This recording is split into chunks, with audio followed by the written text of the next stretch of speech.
Hello and welcome back to another one of Marco in a Box videos. I'm Marco. And I'm Alan. We've been together for over 4 years. Throughout our relationship, we learned a lot of things and we think we're quite happy and healthy and in love. And we wanted to share some tips and advice on how to have an healthy and happy relationship.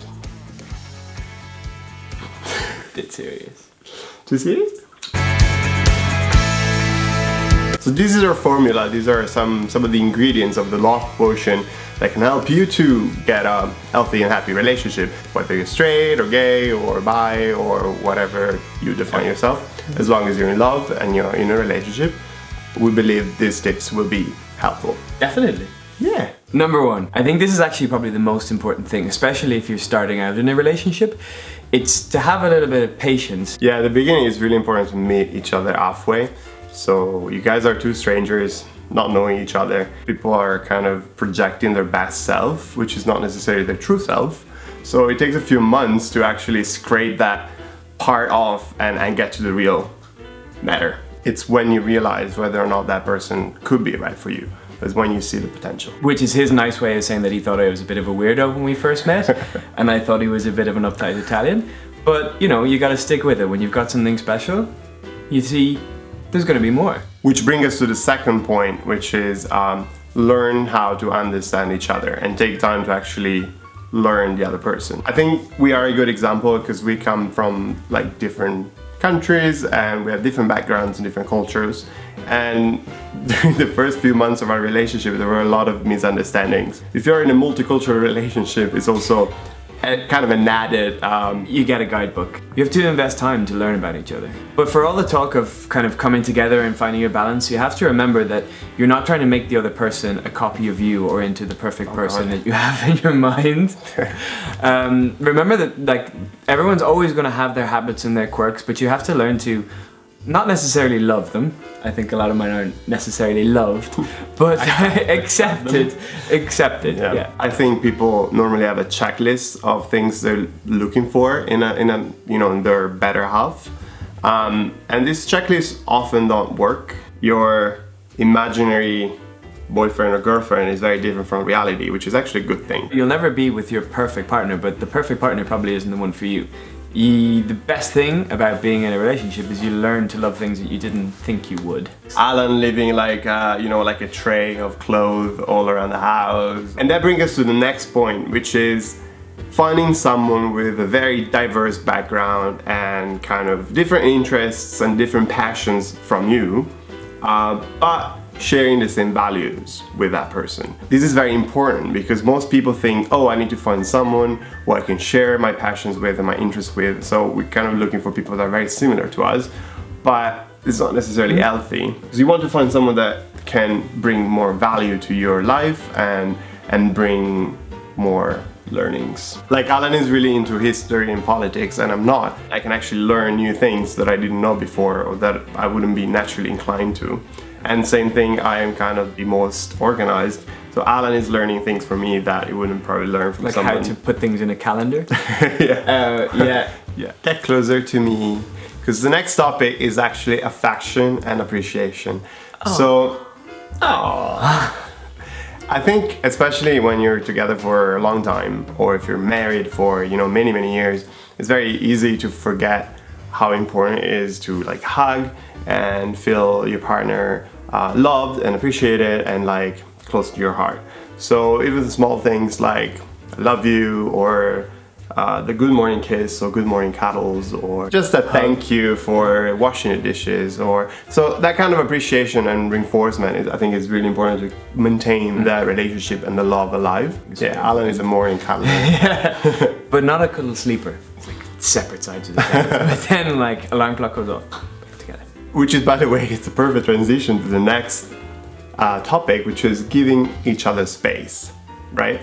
Yes, yes. So not doing everything together. Actually, it's very healthy to cultivate your hobbies and your passions separately and hang out with friends, different friends and different group of friends and do different things. To show how much I love you, we should spend less time together. Bye.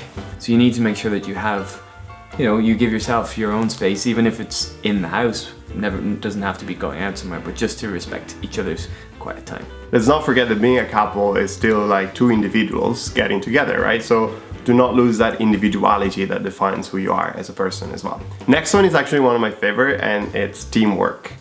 So the way I see ourselves is like a team. So whatever we achieve in life, whatever we do, you know, during the day, it's teamwork. So we do it together, and we put together our skills to the advantage of the couple. Perfectly equal contribution of skills. Not perfectly equal contribution, but like, I don't know, like Alan is more into cleanings and I'm more into cleaning. I have to do the cleaning. There's a difference. Your life gets so much easier if you learn to use each other's, you know, skills to the best advantage. Yeah, work together as a team for sure. Yes. You get twice as much done in half the time. The next one is one that has kind of been the best thing I've found about our relationship, one of the best things, and I presume it goes for everyone else as well. And that is learning to give each other a reality check. As an individual. Balance. And balance. Yes, and balance.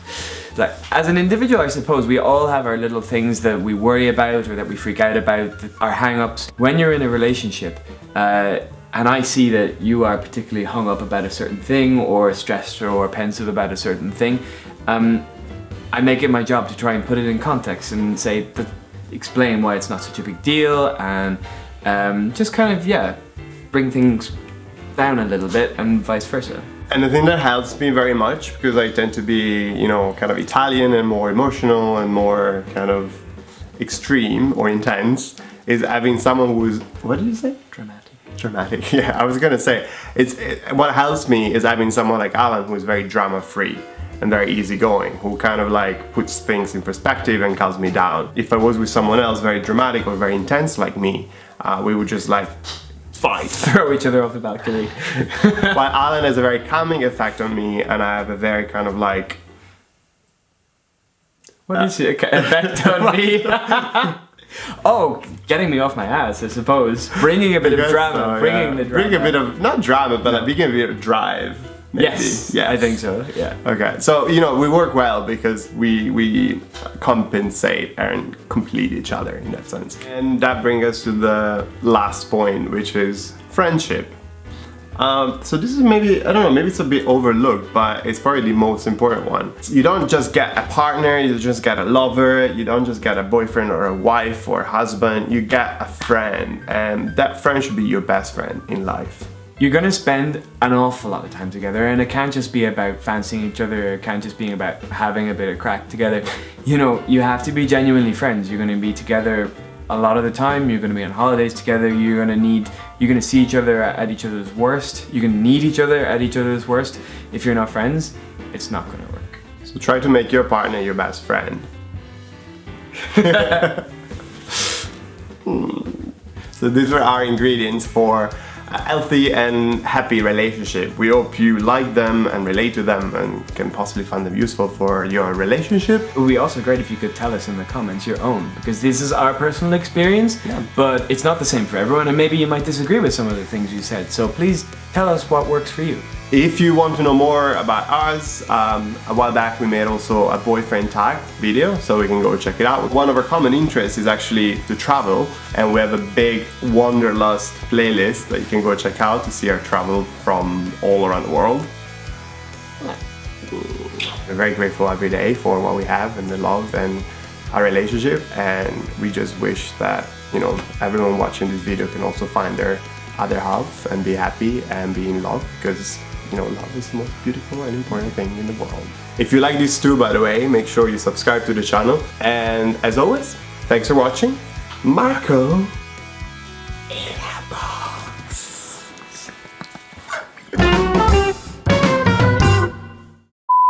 We have some kind of advice to share with you. What is this beep?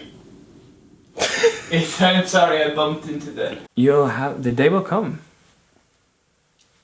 Is it too pretentious? Yeah. Serious? The day will come.